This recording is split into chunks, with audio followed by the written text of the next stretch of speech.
नमस्कार दोस्तों, आप देख रहे हैं यस टीवी और एक बार फिर से हाजिर हो चुकी है आपकी अपनी दोस्त रंजीत कौर। जी हाँ, आपके अपने प्रोग्राम दुनिया रंगमंच के साथ। जी हाँ दोस्तों, इस प्रोग्राम से ही आप जान चुके हैं कि हम बात कर रहे हैं रंगमंच के कलाकारों की। तो पिछले प्रोग्राम में हमने बात की थी हमारे फिल्मी जगत के एक ऐसे दिग्गज स्टार के बारे में जिन्हें आज भी काफ़ी ज़्यादा जाना जाता है। जी हाँ, जिनका नाम आज भी जुबां पर रहता है। जी हाँ, और उनका नाम था किशोर कुमार। जी हाँ, तो आज एक बार फिर से आपकी दोस्त रंजीत कौर एक ऐसे चमकते सितारे की जानकारी के साथ हाजिर हो चुकी हैं जिन्हें आज भी दुनिया में काफ़ी ज़्यादा याद किया जाता है। एक बहुत ही फेमस डायलॉग है, आनंद मरा नहीं, आनंद कभी मरते नहीं। जी हाँ, आनंद फिल्म का ये डायलॉग बॉलीवुड के सबसे पहले सुपरस्टार राजेश खन्ना पर बिल्कुल फिट बैठता है। राजेश खन्ना भले ही इस दुनिया में नहीं है, लेकिन वो आज भी लोगों की यादों में जिंदा है। राजेश खन्ना ऐसे स्टार थे जो करियर में कामयाबी के शिखर पर पहुंचे, तो वहीं गुमनामी के अंधेरे में तन्हाई के दिन भी उन्होंने देखे। राजेश खन्ना की लोकप्रियता का ये आलम था कि बड़े बड़े स्टार भी उनकी चमक के सामने फीके पड़ जाते थे। वो बॉलीवुड के ऐसे पहले अभिनेता थे जिन्हें देखने के लिए लोगों की कतारें लग जाती थी।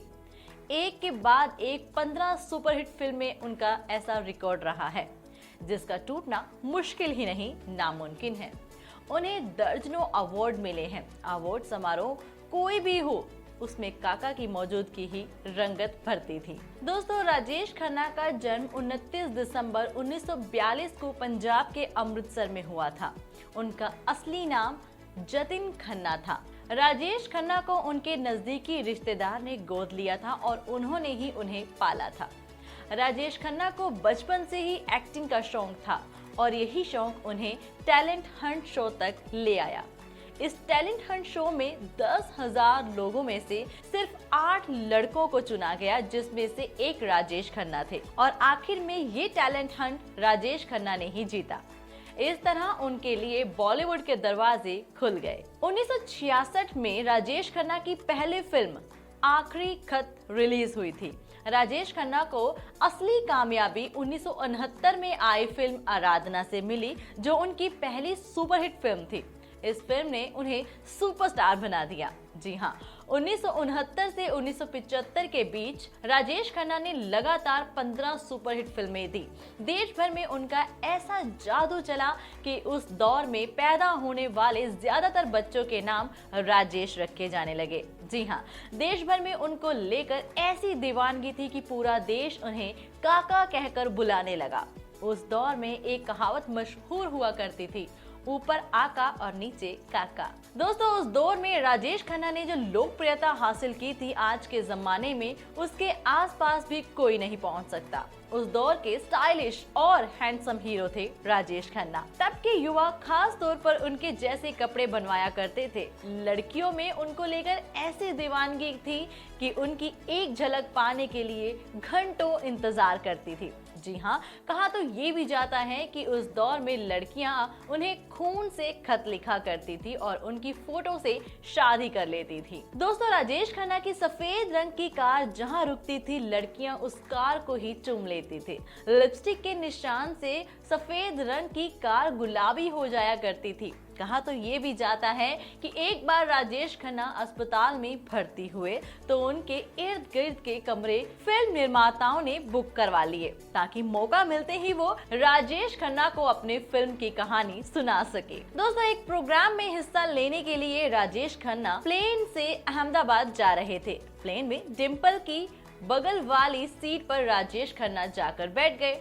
उस वक्त डिम्पल की पहली फिल्म बॉबी रिलीज होने वाली थी।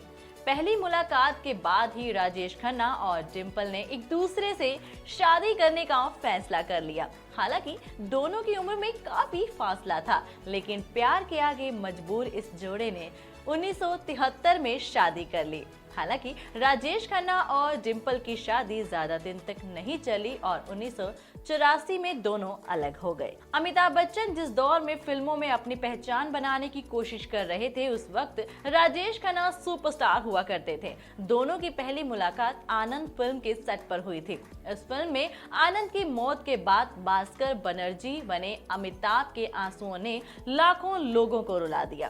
कहते हैं कि आनंद के एक एक डायलॉग से राजेश खन्ना को दर्शकों की तालियां मिली। इस फिल्म में अमिताभ और राजेश की केमिस्ट्री ने इतिहास रच दिया। तो ऐसा सफर रहा था राजेश खन्ना का फिल्म इंडस्ट्री में। फिल्म इंडस्ट्री के बाद राजेश खन्ना ने, जी हाँ, फिल्मों से निराश होकर राजेश खन्ना ने राजनीति में भी कदम रखा। 90 के दशक में राजेश खन्ना ने कांग्रेस की सीट पर नई दिल्ली से लाल कृष्ण आडवाणी के खिलाफ चुनाव लड़ा। हालांकि राजेश खन्ना चुनाव हार गए। आडवाणी ने जब बाद में गांधीनगर सीट के लिए नई दिल्ली की सीट छोड़ दी तो बाद में इस सीट से राजेश खन्ना से शत्रुघ्न सिन्हा को हराया और वे सांसद बने। हालांकि अगले चुनाव में राजेश खन्ना को हार मिली तो वे फिर फिल्मों में लौट आए, लेकिन उन्हें फिर वो कामयाबी नहीं मिली। 18 जुलाई साल 2012 को राजेश खन्ना ने इस दुनिया को अलविदा कह दिया। मरने से पहले उन्होंने एक ऑडियो मैसेज रिकॉर्ड किया था और उस मैसेज में कहा गया था कि मेरे प्यारे दोस्तों, भाइयों और बहनों, मुझे उदास पुरानी यादों में रहने की आदत नहीं है। भविष्य में कुछ भी सुरक्षित नहीं है। जो दिन बीत गए हैं उनके बारे में सोचने से कोई फायदा नहीं, लेकिन महफिल में जब जाने पहचाने से लोग मिलते हैं तो यादें ताज़ा हो जाती हैं। मैंने आज जो कुछ भी कमाया है या जो कुछ भी बन पाया हूँ थिएटर की बदौलत ही बना हूँ, लेकिन वो भी टाइम था जब मुझे एक डायलॉग सही ना बोल पाने के कारण बहुत डांट पड़ती थी। उस डांट के बाद मैं रोया भी था। मुझसे कहा गया था कि तुम एक्टर बनना चाहते हो, एक लाइन तो तुमसे ढंग से बोली नहीं जा रही है। तो इसी को देखते हुए मैंने अपने आप को एक खास एक्टर बनाने की तरफ ध्यान में रखा। इसी के साथ उन्होंने कहा कि मैं फिल्मों में तो आ गया, लेकिन सफलता का श्रेय तो आपको ही जाता है, जिन्होंने मुझे स्टार से सुपरस्टार बनाया। मैं किस तरह आपका शुक्रिया अदा करूं, समझ नहीं आता। आप मुझे प्यार भेजते रहें, लेकिन मैं उस प्यार को वापस नहीं कर पाया। इस बात का अफसोस है, लेकिन आज सबसे ये बात शेयर करके मेरा दिल काफी ज्यादा हल्का हो गया है। जो भी मन में था मैंने सब कह दिया। इस मैसेज के बाद 18 जुलाई 2012 को काका कहकर पुकारे जाने वाले सुपरस्टार राजेश खन्ना ने 69 यानी कि 69 साल की उम्र में दुनिया और इंडस्ट्री दोनों को अलविदा कह दिया। उनकी कमी इंडस्ट्री और फैंस को हमेशा खलती रही है और आगे भी खलती रहेगी। तो दोस्तों, ये था सफर हमारे बॉलीवुड के एक ऐसे चमकते सितारे का, जी हाँ, जिनका नाम है राजेश खन्ना। उम्मीद है कि आपको ये जानकारी जानकर या फिर इस प्रोग्राम के साथ जुड़कर काफी ज्यादा अच्छा लगा है। तो अगर आपको ये वीडियो अच्छी लगी है तो वीडियो को जरूर प्यार कीजिएगा, लाइक कीजिएगा, कमेंट कीजिएगा और शेयर कीजिएगा। अगले प्रोग्राम में फिर से मुलाकात होगी बॉलीवुड से जुड़े हुए एक और हसीन हस्ती के साथ। तब तक के लिए देखते रहिए आपका अपना यस टीवी। नमस्कार।